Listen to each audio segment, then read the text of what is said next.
안녕하세요. 짐수생의 김영건입니다. 자, 오늘 제가 또 재미난 물건 하나 소개를 해드릴게요. 다른 게 아니고, 대학가 앞이나 그런 데 가면요, 신축, 다중주택, 다가구주택, 다세대도 마찬가지입니다. 학생들, 없는 살림에 지방에서 유학 왔던 애들이나, 서울에서 조금 멀어서 학교 근처에 살다가 전시보증금 다 날리는 친구들 생각보다 많거든요. 일종의 그냥 깡통주택입니다. 깡통주택인데 요즘 이야기하는 아파트 예를 들어서 입주했는데 전세로 들어갔는데 시세가 떨어져 가지고 나중에 자기 전세금을 온전히 못 받아 나오는 그거를 통상 깡통주택이라고 이야기하지만요, 이것도 일종의 깡통주택입니다. 깡통주택이면서 엄연히 따지면 이거는 참 법적으로도 형사적으로도 책임을 충분히 물을 수 있는 아주 나쁜 케이스 사례 중에 하나입니다. 여러분, 제가 이거 보고 설명드릴 테니까요, 정말 학생들 그리고 사회초년생들, 신혼부부 처음 이제 출발하고자 하는 그러시는 분들 정말 조심하세요. 이거 참 제가 안타까워서 이 내 물건 보고 방송 좀 해드려야 될 것 같아가지고 방송을 올립니다. 자, 여러분 한번 보세요. 여기 경기도 수원에 있는 수원 영통 원천동에 있는 근린주택입니다. 다세대 주택이라고 보시면 돼요. 이 보시면요, 개인정보 보호를 위해서 제가 관리자 로그인 형식으로 들어갈게요. 관리자 형식으로 들어가면은 채무자, 소유자, 채권자 이런 건 안 나옵니다. 자, 여러분 한번 보십시오. 수원 원천동에 있는 영통구 원천동에 있는 근린주택입니다. 토지는 91.6평에 건물은 306.6평입니다. 토지 건물은 일괄 매각 나왔어요. 감정평가 금액이 20억입니다. 20억. 비싸죠? 비싸죠? 보시다시피 건물도 번듯하게 생겼어요. 그죠? 주차장도 있고 도시형 생활주택처럼 잘 지었어요. 건물 준공연도도 2015년도 거의 신축에 준하는 깨끗한 거지 않습니까? 그러니까 보기에는 그냥 혹하거든요. 우리 젊은 친구들, 학생들이나 보면은 기왕이면은 대학교 앞에 자취생활 하든지 지방에서 올라오는 사회초년생들 직장생활 할 때 정말 부모님들 없는 돈 모아가지고 월세보다는 전세로 시작해라. 그러면은 조금 더 출발하기 좋으니까 정말 부모님들 없는 쌈짓도 모아가지고 전세 하나, 집 하나 얻어줍니다. 원룸 전세집이요. 이게 근데 감정가가 20억이었어요. 근데 6월 18일 날 유찰이 됐어요. 2차 또 8월 11일 날 감정가 최저가 14억이었는데 또 유찰됐습니다. 그리고 9월 10일 날 이제 9억 8천 최저가로 진행을 하거든요. 자, 여러분 정말 이제 냉정하게 잘 보십시오. 지상 8층짜리 1층은 주차장 및 계단실이고 8층은 그냥 성강기 계단실. 이거 엘리베이터도 있네요. 더할 나위 없이 좋습니다. 너무 멋지죠. 여기에 혹하니까 혹하면요 사기 당하는 거거든요. 삼성 디지털 단지 근처고 수원에 사회초년생들 삼성 다니는 그런 혼자 있는 그 직장인들 얻어가지고 살기는 좋거든요. 그래서 보시면 임차인 현황 보십시오.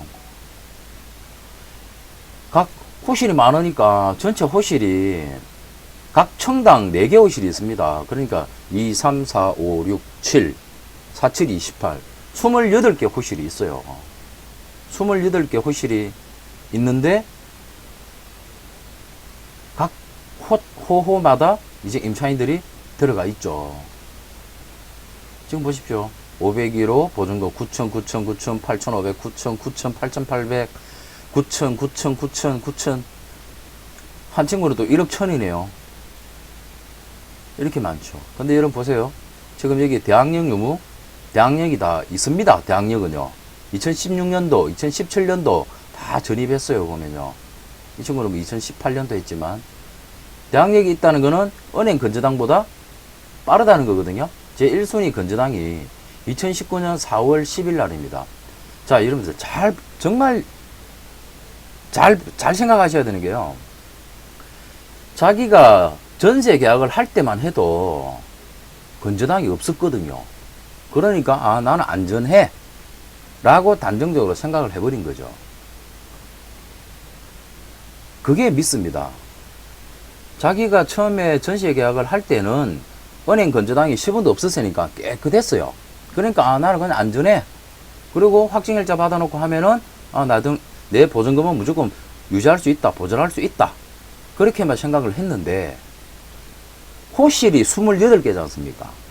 항상 세상은요, 저도 아직 많이 부족하지만, 배우려고 많이 노력하지만요, 다른 나중에 일어날 수 있는 변수를 계산해야 되거든요. 자기가 정말 구천에 들어갔지 않습니까? 그러면 28개 호실이 다 차게 되면은, 그 돈이 전체 여기에 있는 이 건물에 임차인이 25명이고, 보증금 합계가, 보증금이 20억 6천원입니다.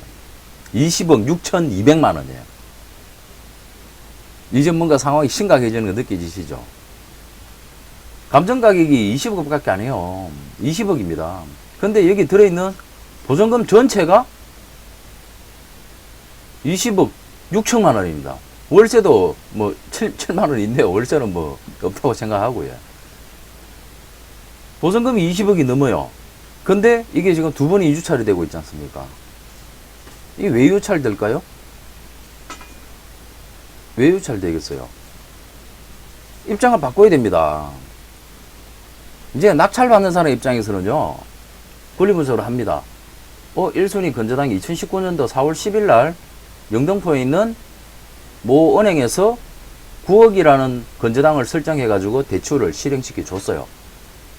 실행시켜 줬는데, 그 이전에 임차인이 인수해야 되죠. 이제 낙찰자 입장에서는 대항력이 다 있으니까요. 배당 요구도 다 있지만 차액에 대한 부분, 부족한 부분에 대해서는 나중에 낙찰자가 결국은 다 배상을 해줘야 되거든요. 그러다 보니까 수없이 많은 대항력이 있는 사람이 있어요. 낙찰자가 20억의 낙찰을 받아도 자기가 그냥 액면적으로 상환해줘야 될 돈이 20억 6천이에요. 낙찰 받겠습니까? 낙찰 안 받죠? 그러니까 유찰된 거예요. 한 번 유찰대가 좀 싼 거 같아가지고 또 다른 사람이 또 봤어요. 보니까 내가 14억의 낙찰을 받아도 나머지 6억 6천만 원은 내가 또 인수해야 되는데 그냥요. 이 물건은요. 최소 20억 6천 플러스 경매 비용까지 해서 20억 7천 정도 이상의 20억 7천 이상을 주고 사는 거거든요. 그걸 누가 사겠습니까? 감정가보다 못한데요? 감정가보다 못한데 이거를 낙찰받을 사람이 없는 거예요. 처음에 전세를 얻어 들어갈 때는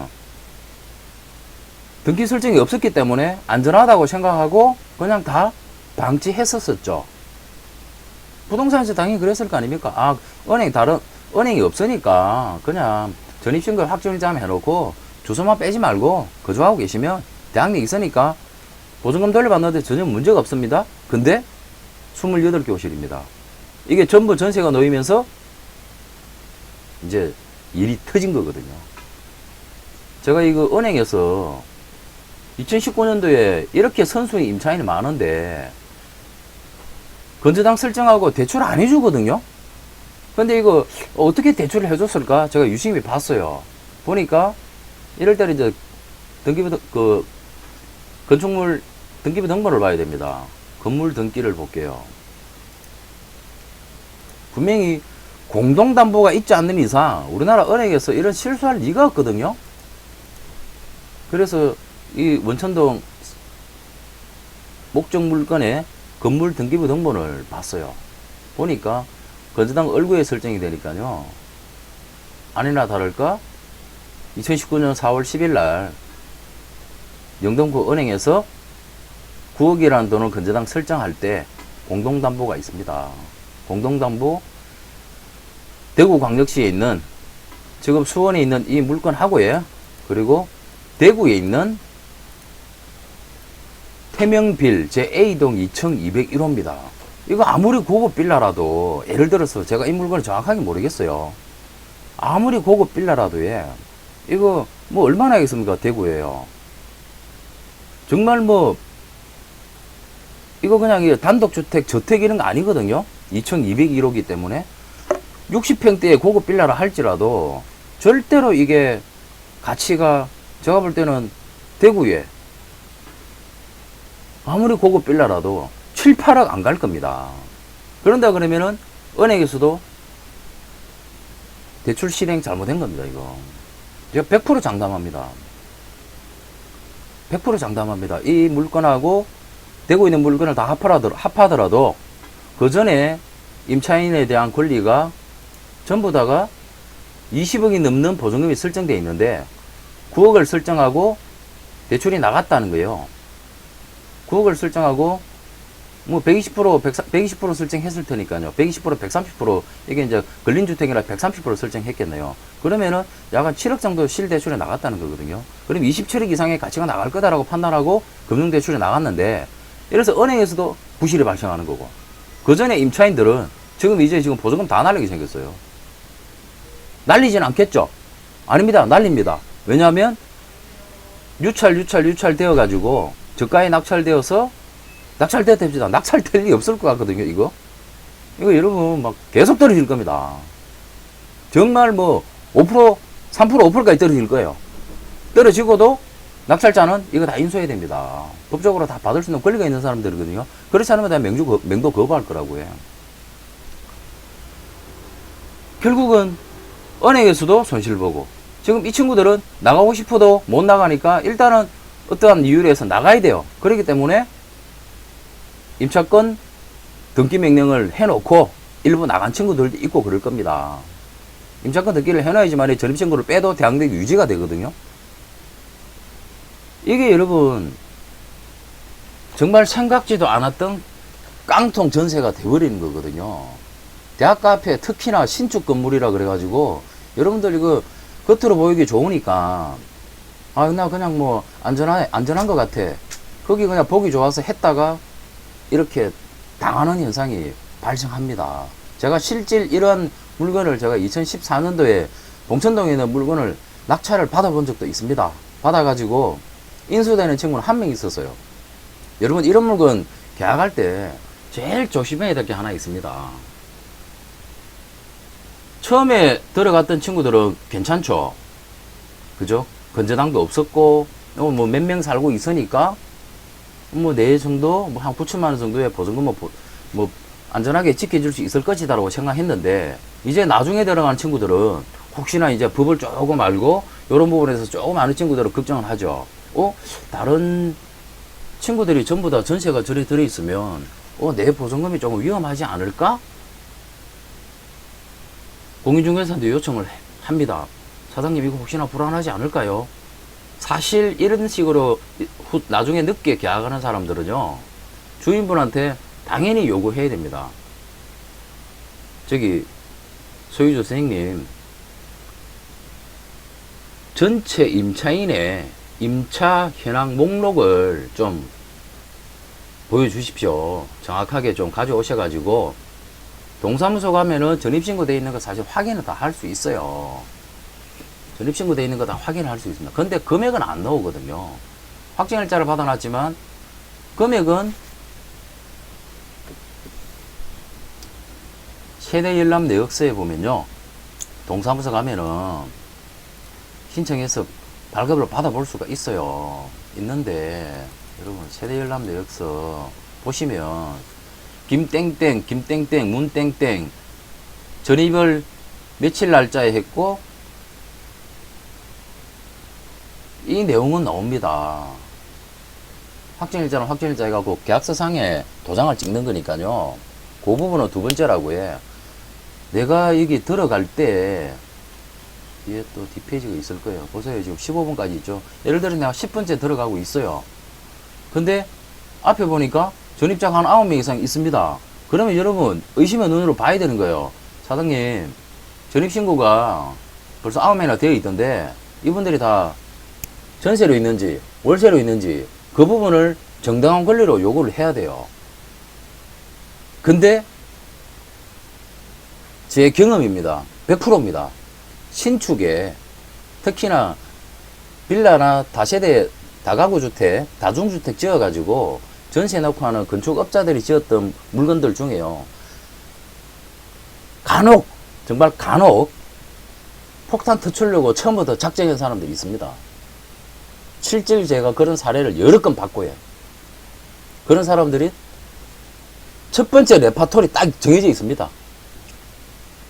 그 옆에 제3자가 이야기하는 내용이 될 수도 있고요. 저 사람 돈 많은 사람이에요.